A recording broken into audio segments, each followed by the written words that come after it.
Hey guys, today we're going to be talking about Gothic books. And for me, what a Gothic book is just a book where atmosphere is almost another character. It's eerie, and sometimes like nothing really even happens. It just has like undertones of creepiness. And I love it when an author can write atmosphere in such a way. So I have kind of two sections of books here today. I have a classics section for Gothic recommendations, and then a modern section. And I will say off the bat, first of all, Tolkien says hi. He's just chilling right now. I feel like classic authors did Gothic literature better. And I think that is because they had to like allude to creepiness more because of the time period. Whereas now authors can just write thrillers and go a little bit more gory, and that's socially acceptable. And I don't mind like a good thriller every now and then, but I really miss Gothic atmosphere. So I have a couple contemporary suggestions, recommendations, but I'm lacking and I would love to get more. So please leave comments of recommendations, classic or more modern, but especially on the modern side, because I want to read more. But I find it lacking. Okay, I'm gonna have to put down the cat so I can hold up some books, I think. There, he's just gonna chill there while we do this, right? Okay, and then I think we have to start with the book, to me, that is like the top dog of Gothic literature. If you've been here at all, well, I mean, like there's a few. You've heard me talk about some of these many times. The first one is going to be Wuthering Heights. Now, I know I don't really like the storyline of this book, but the atmosphere, you guys, is just spectacular. I feel like these books that I'm going to be sharing today are perfect for reading in like October, November, when here we have no leaves on the trees, it's starting to snow, things are kind of barren, even February. I just find these so perfect. And Wuthering Heights has actually inspired my postcard and sticker of the month that I'm sending to my patrons in my House of Dreams tier. I was feeling reliving Wuthering Heights. I mean, the character on the postcard, it does not have to be someone from Wuthering Heights. She just gives me that like Gothic Victorian vibe. She could be anyone. But this story to me is all about the setting, the moors, the wind. It doesn't really have anything to do, in my mind, with the terrible story that's going on. I do want to reread it. I'd be curious. So I have two different editions, that's why I'm holding two books. This one's like a cool collector's edition, but to me, this describes the book so well. And this is the one that I read it from years ago.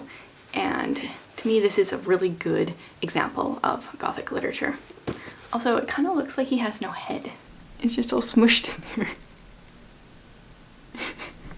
Whatever. If that's how he wants to be, we'll go with it.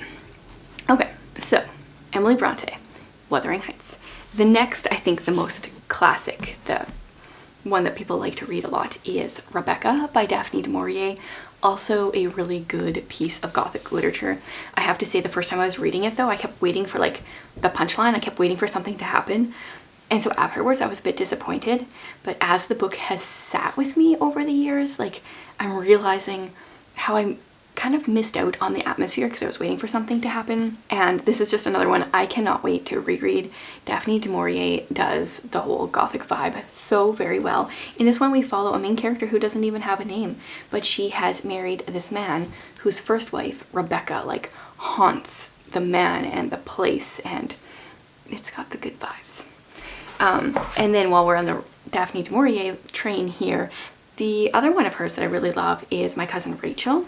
I have more of hers I have not read, but My Cousin Rachel, right off the bat, I was like, oh, things are suspicious, but like eerie, but you're not really worried that anything's really gonna happen. In this one, we follow our main character, whose name I forget. I know his uncle's name is Ambrose, but his uncle Ambrose gets remarried in Italy, and our main character is set to inherit the estate, Ambrose's estate. Ambrose dies in kind of like a shady circumstance, and so our main character goes down there and he ends up meeting Rachel back when he goes back to England, and I don't know, things go down, and you just know all along that things are not adding up, and I really enjoyed that. It's so funny because I feel like there's not much to say about these books because sometimes either not a whole lot happens or like you don't want to spoil things. But another one that I did not enjoy when I was reading it is Endless Night by Agatha Christie. I mean, I enjoyed it, but I was reading this book as more of a whodunit when really it just reads like a Gothic piece of literature. It's the atmosphere. It says, when penniless Michael Rogers discovers the beautiful house at Gypsy's Acre and then meets the heiress Ellie, it seems at once that his dreams have come true. But he ignores an old woman's warning of an ancient curse, and evil begins to stir in paradise. And this is like one where like this house, it's not necessarily like haunted, but it just comes with this curse. And it's almost like the house is another character, which is interesting. It happens in another book yet as well. But if you've not read this Agatha Christie, I highly recommend doing so, but just know that it's not a typical mystery story. It's more of a atmospheric read. Of course, I have to put some Shirley Jackson on here. So one of my favorites of hers is We Have Always Lived in the Castle. In this one, we follow two sisters. Pretty much their entire family was murdered.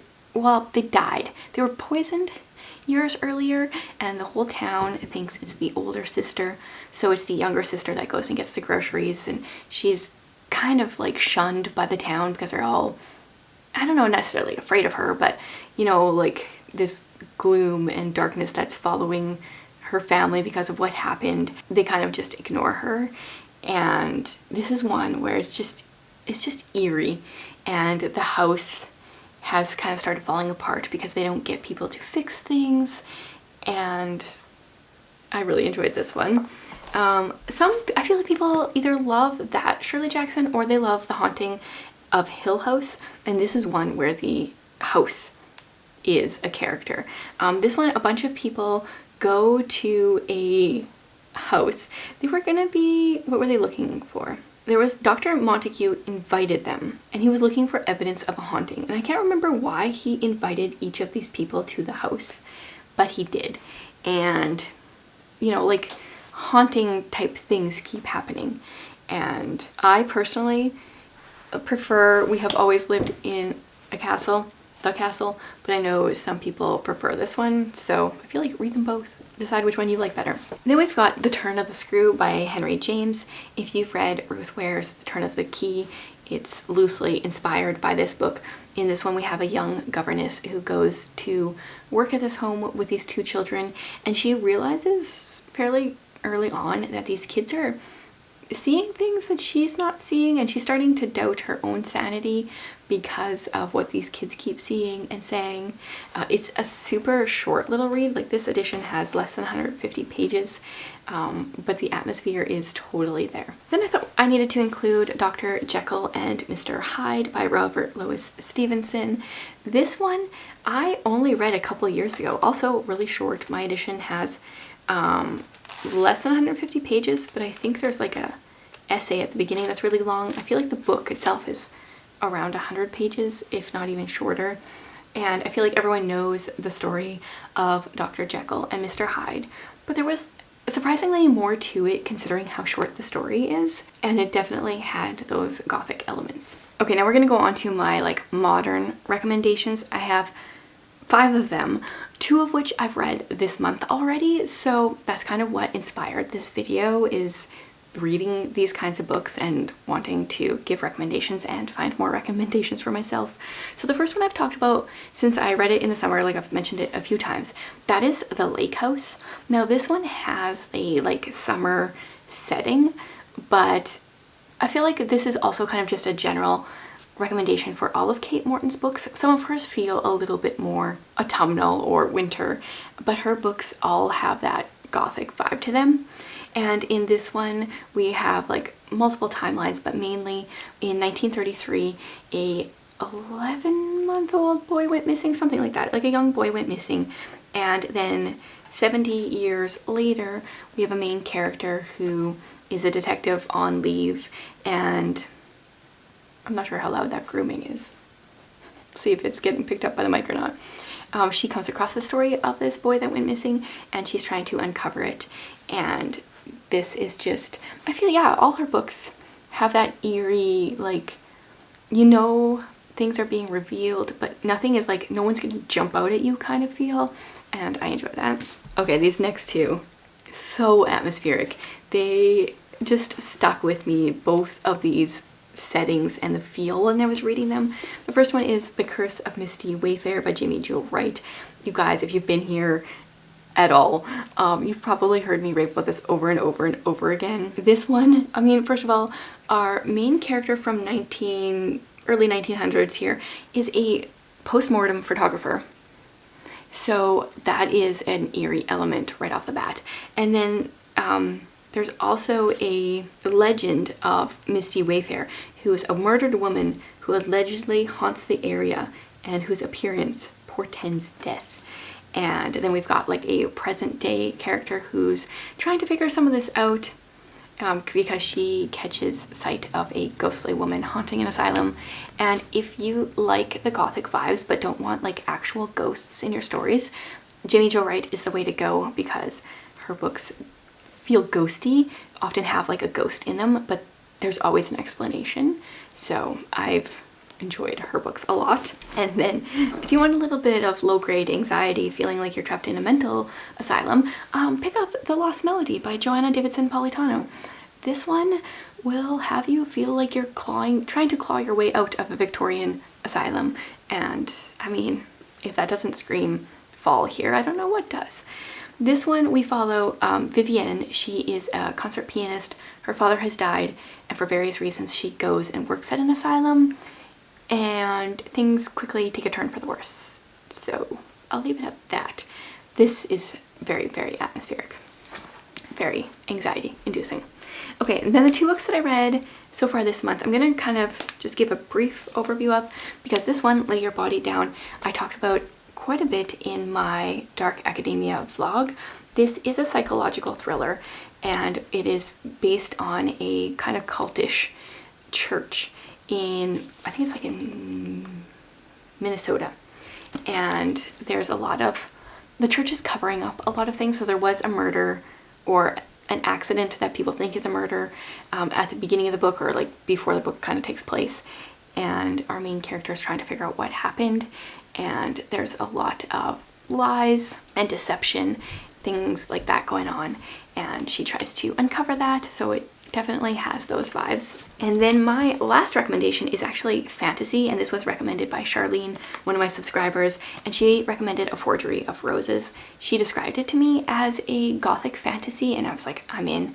And I read this book so quickly. So it is fantasy, but it also kind of reads like a mystery, and then also like the last half for sure has those gothic elements, so it's got a lot going on in it for a short little book. In this one, our main character, Myra, is a portrait painter, and she has the ability to alter people, her subjects, when she's painting them. So she can paint them as they are, wait for that layer to dry, paint them the way she wants them to be, and then her magic does so, not without a cost to her. And at the beginning of the book, a very prominent person in her world asks for Myra to come and paint her son who has died and try to bring him back to life. And so Myra is trying to figure out like why he died in order to be able to paint him properly and use her magic properly. So definitely an atmospheric read as well. Plus this one and this one both involve snow, so I feel like if you live kind of around where I live, like November is a really good time to read these as the snow is starting to fall. But honestly, they're good anytime. There was no snow when I was reading them, and they were just as good. So those are my gothic atmospheric recommendations. I would love to hear yours. Let me know some authors that write really good atmospheric books, and just different book recommendations that you guys have, especially if they are not like graphic and gory and more just like atmospheric. I would love to hear those recommendations. Thanks for being here, guys.